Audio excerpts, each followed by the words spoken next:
Ops, walang mayordama kasi yung mga libro na ginawa ng mga senior player, hindi naman mayordama yung ginamit nilang patakaran na siyang ginagamit mo ngayon sa pagbablog. At kapag nagkaroon naman ng tournament dito, hindi rin pinapairal yung patakaran ng mayordama. Pero yung mga player na yan, na mga gumawa ng mga libro, pag hinamon nyo ng mayordama yun, lalabanan din kayo niyan kung yan ang gusto nyo. Okay, simulan na natin ha, yung laban ng Willie Tukuran versus Erning Gonzaga, yung pang last game or game 6. Okay, tulad nung dati meron tayong mga viewers na ayaw ng daldalan. Gusto nila ipakita na lang daw kaagad yung labanan. Okay, para sa kanila muna to, panoorin natin.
Alright, sa wakas, nagkatalo na rin.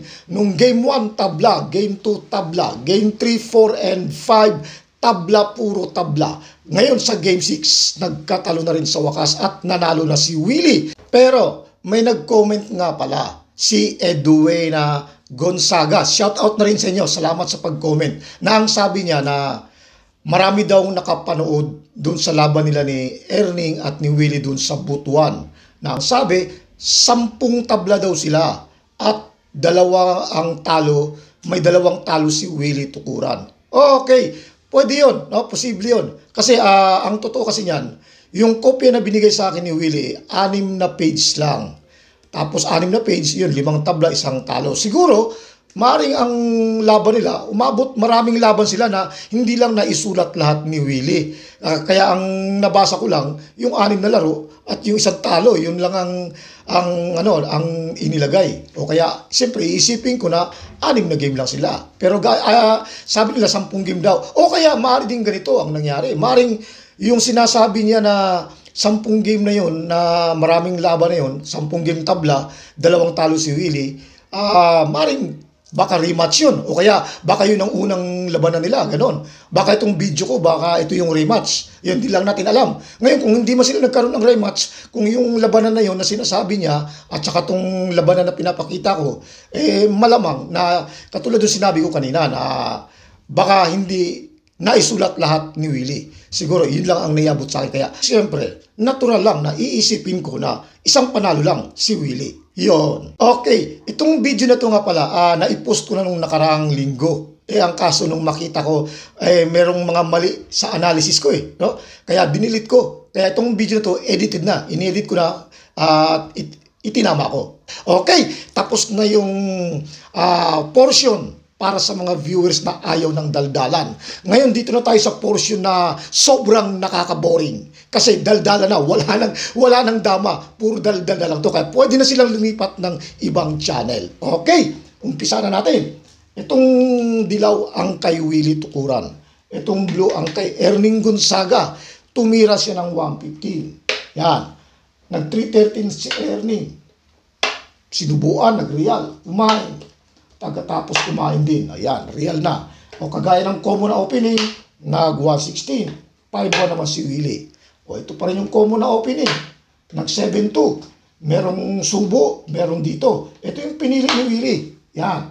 Pagkatapos kumain, saka ngayon sinayang. Alright. Sa ibang libro, meron din ganito. Sinasabay ng ganon. No? Okay, pero ang ginawa ni dito, sinayang niya, ay tinabi. Tapos saka kumain. Yan. Tapos nag 5-1, nag 115 para makontrol na itong dalawa. Hindi na may angat. Kaya nag 116. Nag 340 naman. Pagkatapos ng 9-5. 6-1 naman si Willie. Yan. Pagkatapos tumira ng 6-2, kain, 10-2 kain. Ayan na. Yan na sa formada na yan. Ngayon sa ganyang formada, pwedeng itira to. Pwedeng dito, merong ding magpapakain kagad. Okay. Kung halimbawa, tinira to, labanan pa rin yan kapag ganyan ang formada. Pero ang ginawa ni Willie, ito naman, 15-15. Okay, sa ganyang formada, pag sayang, may lance yan pag nagkamali ka ng pagtatakip. Kasi pwede rin ganito. Kapag ginanito kasi, pwede siyang kumalas, gaganyan. O di luluwag. Kaya siguro hindi ginawa ni Erning na mag 214. Ngayon, kapag nagkamali ka ng ito yung tinakip mo, pag yan ang pinatakip mo, lance, talo na kagad yung blue kapag yan ang ginawa. Bakit? Anong gagawin? Kasi papakain lang to. Lance na yan eh. Dadama na siya. Pagkatapos ipapakain to. Pagkain ng ganon, yan. May bahaw. Saka ilititira to. Pagkakain ng ganon, yan kita na yung panalo. Dama doon. Lance. Kaya pag nagkamali ng takip, talo. Balik ko lang ha. Okay. Dito ulit tayo. Sinayang ng 15-15. Ayun, pinakita ko na pag itong pinantakip, malalanse. Kaya itong tinira ni Erning, siyempre magagaling yun. Kaya alam nila yun. Dito. Pwede rin dito. Yan, mga labanan pa rin yan. Kabilaan pa rin yan. Okay, so ang ginawa ngayon, ito ang pinili ni Willie dyan sa tumira. Ngayon, pwede rin, pagka pinakain to, medyo luluwag na yung yellow. Ang ginawa ni Erning, itong ginawa niya. Nag 8-3 muna. Pagkatapos sa katinra ng 11-6. Yan. Nag 13-60 naman. Para hindi makaganon. Tapos, pag ito naman, may lance. Pag itong tinira, kaya hindi tinira ni Willie to. Kasi sakto na laban. Itong tinira ni Willie, nag 8-3 siya. Pag ito kasi, pwede siyang lansehin. May tabla din naman sa ganyan. Kaya lang, mas malamang yung talo. Okay, so, pag ang mangyayari, papakain kasi ito, ganyan ang mangyayari. Ayan. Pagkatapos, saka papakain yan. Pag pinakain na dito, edi, siyempre, obligado yung tres. Okay, so, hindi yan dito dadama. Kasi pag dito dumama, patay yung dama niya. Dito yan dadama. Ayan. Ganyan ang magiging resulta. Okay. Ngayon, titignan natin sa formada. Kapag ganyan ang resulta, eto, pag hinayaan niya, di may ano siya ng isa, no? May bahaw. So, kapag dumama dito, pag pinili niyang dumama dito, itong dilaw, pag dito siya dumama, lamang na yung blue. Lalamang na si Erning. Kasi ang gagawin ito, pupunta lang yan dito. Yan. Ngayon, kahit anong itira ng blue, wala na, madelikado na yung dilaw. Kahit anong itira ng dilaw pala, delikado na yung dilaw. Pag dito, talo na. Pag dito naman, dadalaway, malulugi. Pag dito, talo na rin. Pareho lang ang ititira. Dito or dito, pareho lang ang solusyon. Hindi naman ito pwede rito, kasi may ganun, kahit saan siya kumain, patay ang dama. Pag dito kumain, patay ang dama. Pag dito kumain, patay ang dama. Balik ko lang ha. Yan. Pag ito, pareho din. Ito tsaka ito, pareho. Kasi ang gagawin, halimbawa ito yung tinira, papakain lang to. Yan ay papakain. Pagkakain, siyempre, kakain ng atas. Kakain pa yung dama. Pagkakain ng dama, saka papakain to. Yan, makikita na, matatatlo. Antimano, talo. Kaya, hindi ginawa ni Willie yung mag 10-6 muna, ay 10-5. Okay, balik ko lang ha. Okay, ituloy pa natin yung konting variation. Lagyan natin ng konting variation. Kanina, pinakita natin na pag dumama doon, lamang na kasi ititira dito. Halos talo na talaga. Balik ko lang ha.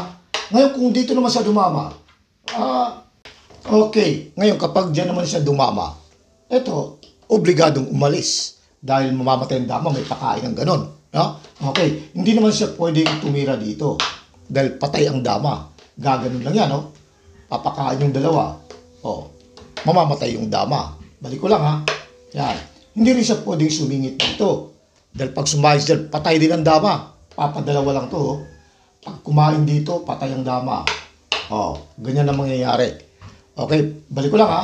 Ngayon, kung halimbawa, yung isa naman ang pangkakain, ito naman ang pangkakain, kasi hindi naman obligado ang dama, di ba? Mamimili. Pag ito naman, lalong delikado, kakain yung dama dito, dalawa. O, wala na siyang dama, patay na. Balik ko lang, ha? O, kaya, sa ganong punto, hindi siya pwedeng pumunta dito, hindi rin siya pwedeng lumagay dyan. Siyempre, pag dito naman kakainin, kaya isa lang ang pupunta niyang pwesto dito lang. Yan. Ngayon, sa ganyang formada, practical na yan. Pwedeng magkatablahan kapag parehong tama yung tira. Pwede rin magkatalo kung may isa sa kanila nagkamali. Halimbawa, yung dilaw. Kapag tumira ang dilaw, halimbawa ito ang dilaw. Kasi ang dilaw, hindi naman pwede tumira dito. Mamamatay yung dama. Limitado na rin yung galaw ng dama ng dilaw. O papagano, no? O patay ang dama pagkakain, no? Kakain doon. Okay, balik ko lang, ha? Yan. Pag dama ang ititira niya, dito lang siya pwede. No?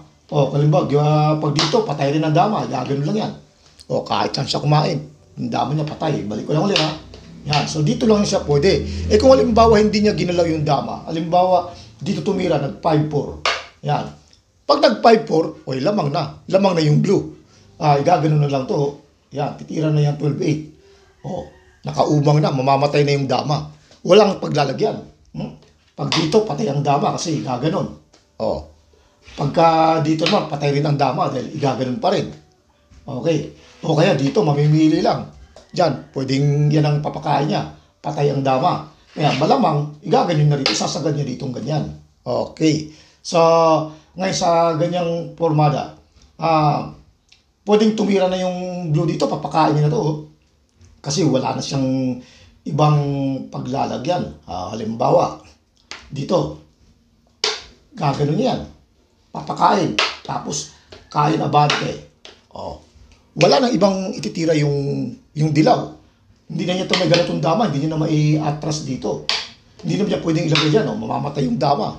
Pag dyan yan nilagay. Pag nilagay niya rito, patay rin yung dama kasi gaganon. No? Papakain. Kahit siya kumain. Okay. So, ibig sabihin, dyan na lang talaga yung dama niya. Nakadikit. Hindi ito na lang ang pwede niya itira. Pag ito naman tinira niya sacrifice, lugi na lang isa. Tapos hindi pa rin niya ito may gagalaw. O kaya malamang ito yung titira. O diyan kitang-kita na lamang talaga sa posisyon yung blue kapag itong tinira nagkamali. No? Okay, balik ko lang, ha. Okay, diyan tayo ulit.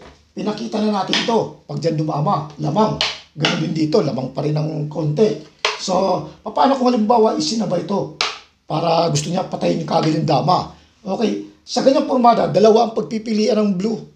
Ito yung pangkakain tsaka ito. Kapag ito ang inunang pangkain ng blue, malakas ang blue. No? Okay, siyempre itong maganda kaysa dito sa dama. Ito munang magandang ipangkain dahil titira yung dilaw pa muna. Siyempre hindi siya pwedeng tumira ng ganyan. No? Dahil pag pinakain mo gano'n, kakain ng dalawa. O kakain din ng dalawa dito. Okay, balik ko lang, ha. Yan. So, ibig sabihin, hindi ito pwedeng itira ng dilaw. Okay, so, pag dito naman, wala na. Wala nang panlalaban yung dilaw kasi may dama na yung blue. Kaya, malamang ito yung ipagtira dito. Alam nga naman dito, pag dito, di itong pagkakain. O dito siya. O ngayon, sa ganyang formada, lamang na. O. Ayan, o. O, makakalusot na itong isa. Unang dadama ang blue. Pagka nauna kang dadama, tapos wala namang lugi, malaking bagay. O, ilan ba ito? 1, 2, 3, 4. Para yung 4. Kaya lang una itong dadama. Okay, balik ko lang, ha. Kung halimbawa sakali naman, kahit yung isa naman ang pang-uunang kakain, halimbawa nagkamali siya ng kain, ganun pa rin lamang pa rin ng konti. O, yan, ano. Ganyan na tira, sinabay. Kulang pa ng isa. So, kulang pa ng isa. Toto. O, yan. Ganyan pa rin, no? Sinabay. O, kahit na itong unahin kainin. Pag itong inunang pinangkain, siyempre, kakain pa yung dilaw, tapos kakain dito. Ayan. O, pagkatapos kakain dito. O, ganyan ang mangyayari. O, lulusot na to. Una pa rin dadama yung blue. Kaya lamang talaga yung blue. No? Siyempre, pag unang nakadama, malaking bagay na yon. Okay, so balik ko lang ha. Okay, ayan na yun, ano? Hindi ginawa ni Willie to kasi nakita niya na yung mangyayari. Okay, kaya ang ginawa, tumiming muna dito ng A3. Pag timing ng A3, ang ginawa na muna ni Erning, tumira naman dito ng 214. Kasi inaabangan niya ito, siguro. Ngayon, ito naman tinira ni Willie na sumunod. Yan ang tinira niya. Kumbaga, payag na siyang magpalanse. Kaso, nang may tira na ni Willie ito, nakita niya, hindi na pala pwedeng lansehin. Hindi na pwedeng gawin yung katulad yung nangyari kanina. Kasi pag pinakain to, mamamatay yung dama ng blue. Makakadama siya dito. Kaso patay yung dama ng blue. Ganito mangyari, oh. Oh, yan. Pag ganyan ang ginawa, obligadong dumama rito yung blue. Ayan. Siyempre, dito dadama yung dilaw. Yan mangyayari. Kahit anong tira niya, patay. Ito yung pangpatay. No? Kaya hindi niya na nilanse. Okay, balik ko lang ha. Okay. Ayan na, no? Tira ng dilaw. Pagkatapos na may tira tong 214, ginano na ni Willie. Payag na siyang lansin siya. Dahil alam niyang pag ginawa yun, matatalo yung blue. So, ang ginawa ngayon ni Erning, dito na lang siya. Nag 16-4. Iniwas siyempre. Ngayon, kung titignan natin, medyo tabingi na, no? Wala nang wala nang titira. Yan na lang uling tira niya. Pwede na siyang sayangin. Maraming dibalde. Okay. Kaya kahit na pag ginanon, kahit nahayaan lang dito, ang daming dibalde niya. Pag ito naman, lugi, no? Kaya ang ginawa niya, binigay na lang to. Sinacrifice. Okay, tinira ngayon dito. Ngayon, siguro balak niya gumanong kagad. Nakita niya, delikado pala siya pag gumanong kagad. Bakit? Bakit delikado? Bakit hindi tinira ni Erning to? Kasi pag tinira ni Erning to, ganito ang gagawin, no? Yan ang gagawin. Kahit siya dumama, malalamangan na si Erning. Halimbawa, dumama siya rito, or dumama. Pag dito siya dumama, talo na si Erning Antimano. Kasi mamamatay ang dama. Ganito ang gagawin, no? Papakain to. Pagkakain, dadama. Yan, no? Kitang-kita na, patay ang dama. No? Okay, balik ko lang, ha? Yan. Kung halimbawa naman, dito siya dumama, yan, ganun pa rin ang gagawin. Kung hindi siya dumama dito, pag dito siya dumama, lamang. No? Kasi ganun ang gagawin, no? Yan ang gagawin. Lugi ng dalawa. Kahit pareho silang may dama. Mahirap pag may lugi. Kahit isa nga lang, mahirap Kasi maraming pwedeng gawin yung nakalamang. Okay? So, balik ko lang ha. Okay. Diyan ulit tayo. Huling tira ng blue. Ito, tumilis ang 214. Kaya, nag-10-5 si Willie. Hindi na pwedeng lansihin kasi matatalo nga. Tumira dito. Umiwas. Nakitang paipit na. Wala nang pwedeng magandang tira. Kaya binigay ito. Kasi balak niyang pumunta rito. Ngayon, pagpakain, hindi pa pala pwede. Nakita niya, mas lalamangan pa siya. Kaya ang ginawa, nag-sacrifice uli. Ayan, kaya ang nangyari, dalawa na yung dibalde. Ayan, kumain dito. Lugi na ng dalawa. Diyan pa lang, lugi na ng dalawa. Tinira ngayon dito. Yan. Kasi balak na dumama. Ang ginawa ni Willie, sinayang. So, eto, no choice. Hindi siya pwedeng dumama rito kasi mamamatay ang dama. Gaganon lang. Tapos lugi pa. Siguradong talo. Balik ko lang ha. Ang ginawa, dito dumama si Erning. Yan. Ngayon, tira ng dilaw. Sa kanyang pormada, hindi mo na to tinira ni Willie to. Hindi mo na tinira kasi sigurado niyang papakain to di matatatlo. No? Kaya hindi mo na ginawa. Balik ko lang ha. Tumiming muna rito. Yan. Okay. Pagka-timing, tira ng blue. Pag tira ng blue, so, pag itong tinira, siyempre dito na yan. Lalo magkakandirap-hirap, no? Dalawang lugi, tapos may dama pa. Balik ko lang, ha? Kaya ang ginawa, tumiming din muna si Erning dito sa 12-8. Pag timing ni Erning sa 12-8, sa kanya ngayon ito pinakawalan, itong 3-14. Okay na, pwede nang lansihin. Ngayon dyan sa formada na yan, wala nang ibang magandang tira. Kasi pag gumanon, dito rin siya. Balik ko lang ha. Kaya ang ginawa niya, ito na lang. Dalawa, para kahit paano makakabawi ng isang pitsa. Kumain. E di, siyempre, dama na to. Yan. Ngayon, pagkadama, ikakain ng 3. Yan. 1, 2, 3. Yan na. Yan ang ganyang formada. Ngayon, tira ng dilaw. Ang ginawa ni Willie, ang tinira niya, itong 215. Yan. Kasi wala nang ibang tira ang blue. Siguro dahil sa maraming game na yung nagdaan, baka nahilo na talaga si Erning, hindi na, tinalo na sa resistensya. Yan, kung titingnan natin, walang ibang pwedeng tira. Pag dito tinira ang dama, patay. Patay ang dama, gaganon lang. May balik ko lang ha. Walang ibang pwedeng tira. Pag dito kakainin, dito kakainin. Pag doon kakainin. Pag ito, madadagdagan na yung lugi, lalong patalo na. Yan ginawa ni Erning, dito siya tumira. Yan. Ang kaso, may pala doon, may nakakombinasyon na pala, pinakain dito. Yan. Pagkatapos pinakain doon, patay ang dama, lugi siya ng isa. Ganyan ang nangyayari. Hindi pa umabot ng damahan. Kasi dahil dito, pag tira ng 8-3, tinira na kagad yan. Pag dito, ayun na, dumama na doon. Kaya, natalo si Erning sa part na yon sa game 6. Okay? So, dahil last game na yon, hindi na nabawian. Okay? So, bago tayo magpaalam, shout out muna tayo. Okay, bago tayo mag-shout out, pag-usapan muna natin yung tungkol sa libro. Baka meron kasi sa inyo dyan na gustong bumili ng libro. Katulad ng mga pinapakita ko sa mga tutorial. Yung 115 versus 214 mula sa aklat ni Boy Inchik, meron tayo niyan. O kaya gusto nyo ng 313 second move mula naman sa aklat ni Gusting, meron tayo niyan. Comment na lang kayo at pag-usapan natin. Kasi kapag gusto nyo gumaling yung duno nyo sa dama, napakalaking bagay talaga ang merong libro. Kung yung manonood nga lang kayo ng video kahit paano may natutunan kayo, hindi ba? Di lalo na kung meron kayong sariling libro. Ngayon, huwag niyong isipin na bakit ako, ang dami kong libro pero hindi ako gumaling na katulad nila ni Joy Pagadian at ni Willie. Kasi tumigil ako. Nung unang mga araw, talagang nagpupursige akong mag-aral itong dama. Kaya lang, katagalan, napapabayaan ko kasi yung trabaho ko.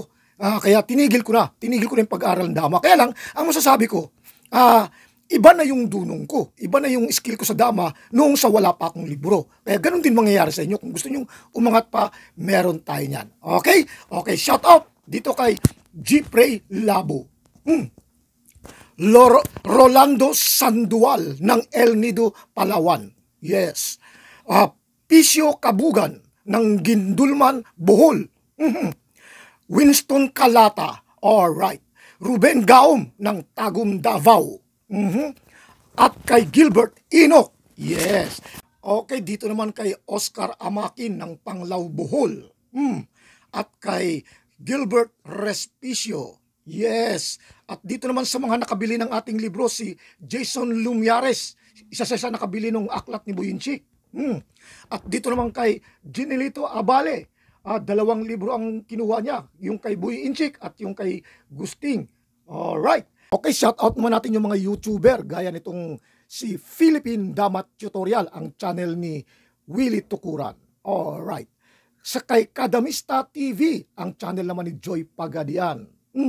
At dito naman kay Dodo Muslim TV Vlog. Okay. At kay Dama Maestro. At dito naman kay Pinoy Dama Channel. Yes. At ang ating legendary Grandmaster, si Boy Dalagit. Marami itong pinapakitang gaganda. Subscribe niyo siya. Meron din tayong libro mula kay Boy Dalagit. Inaalok ko din yan sa inyo. Okay? Maraming salamat sa inyong oras.